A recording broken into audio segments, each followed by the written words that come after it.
Hello, my wonderful rolling mat community. Welcome to the month of May. This month we focus on flexibility in both mind and body.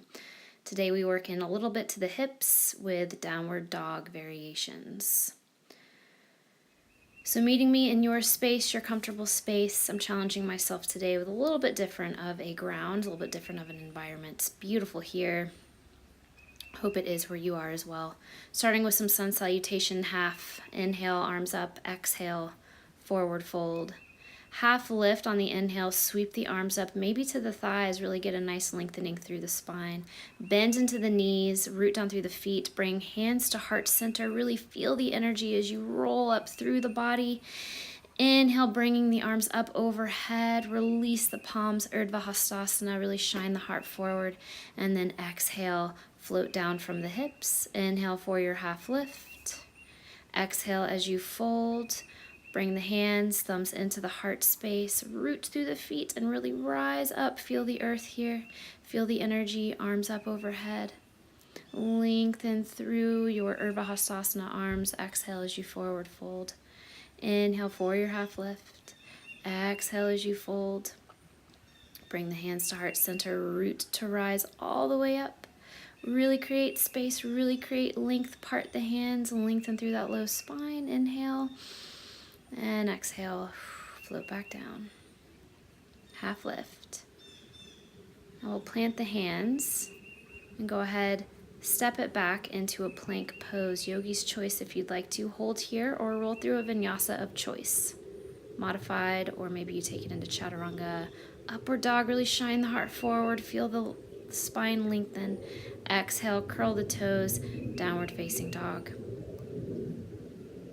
Inhale, fly that right leg high. Exhale, we're going to bend at the knee.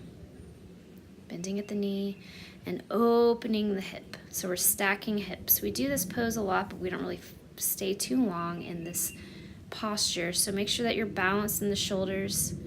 And then from here, see if you can straighten the leg and shoot it up closer to the sky, getting more of a lengthening feeling through that hip flexor. And then bend the knee back. We're going to flip our dog, so bringing that right foot down and behind us, and then see if you can lift up through hips. Lifting up through that opposite arm, opening through the front of the body.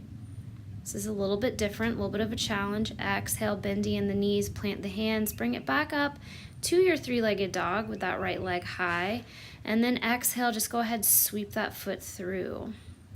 Softly come down to the back knee, leave the back toes tucked for this one. Loop the shoulders back, engage the core, breathing here.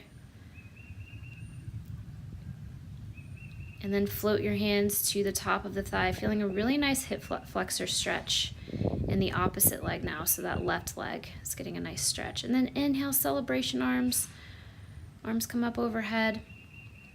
Maybe you bring a nice mudra together, interlacing all fingers except for the pointer, and then carve a line with those pointer fingers, reaching back into a little bit of a back bend. Opening through the front of the body. Bring it back to center, and then float the hands down. Curl up onto the toes, step it back. Yogi's choice, vinyasa, plank, or straight back to downward facing dog. Child's pose is always there for you too if you need a break.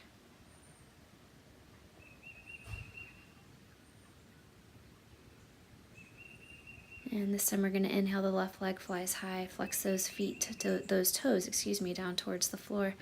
Bend the knee. Then we're going to open the hips, so stack the hips on this side. Get a really nice stretch, stay balanced in the shoulders and the hands. Make sure you're not dumping weight.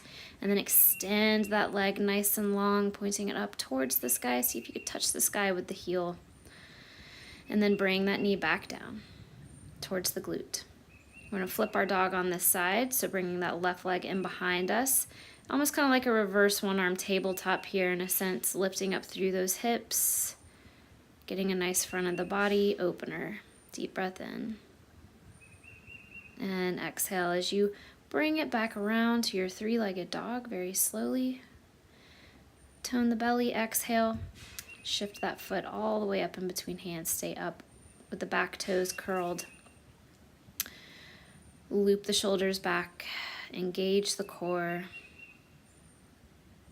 Feel that nice hip flexor stretch on the right leg, and then float the hands up to the top of the left thigh.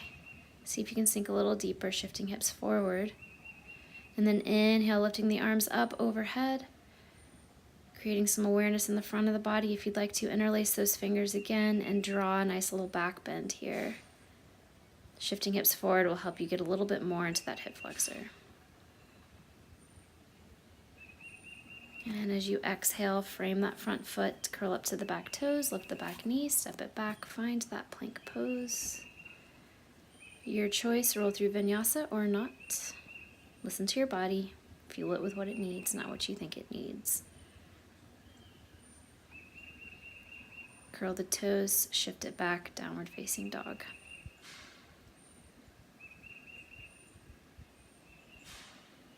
And from here, we're going to softly come to the knees, lowering the glutes down towards the heels. Toes can be tucked or untucked, your choice. Just take a moment, feel that energy, feel that heat, feel that lengthening, that stretch, that opening. So bring the fingertips back and behind you, coming to the palms if you can. And then we're just going to softly, slowly start to lift the hips up off of the heels.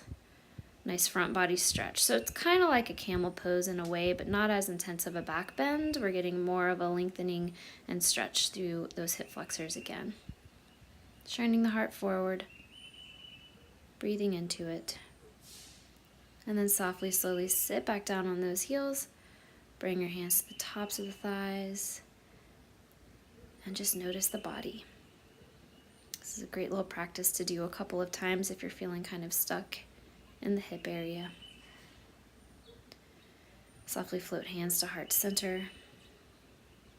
Visualize your inner light. Bow of gratitude down to the body. I'll see you next time on the mat, my friends. Namaste.